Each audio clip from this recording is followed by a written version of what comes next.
Today on the Stay at Home Chef, I'm showing you how to make Comfort Corn Chowder. My friend Megan introduced me to this recipe many years ago, and it is a total comfort food family favorite.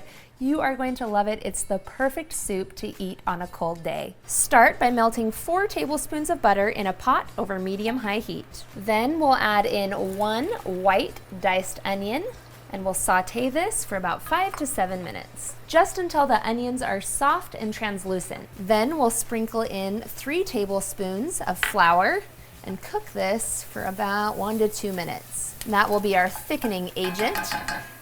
Then we can pour in 3 cups of chicken broth. Then we'll pour in 4 cups of either frozen or canned corn, you can use either, and 2 cups of small diced potatoes. And I recommend using either Yukon Gold or red potatoes for that because the skins are edible and they're the perfect amount of starchiness. You'll also add in 2 tablespoons of sugar, which I know is controversial, but just trust me on this.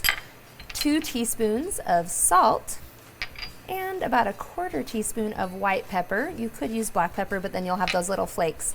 We'll bring this to a boil. We'll let this simmer until the potatoes are tender, which will take about 20 minutes. Give or take, depending on how small or large you cut your potatoes. Just pull one out and test it and see if it's soft and edible. Once those potatoes are tender, pour in 1.5 cups of milk and 1.5 cups of heavy cream, and we'll bring this back to a simmer. Give it a stir and then let it cook for about another 5 minutes, and then you are ready to eat.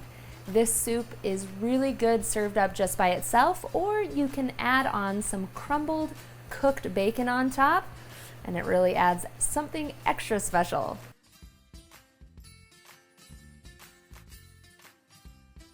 Thanks for watching. You can find the full written recipe in the video description. Be sure to subscribe, like, and follow, and check out the rest of my videos where you can find hundreds of restaurant quality recipes you can easily make at home. See you later.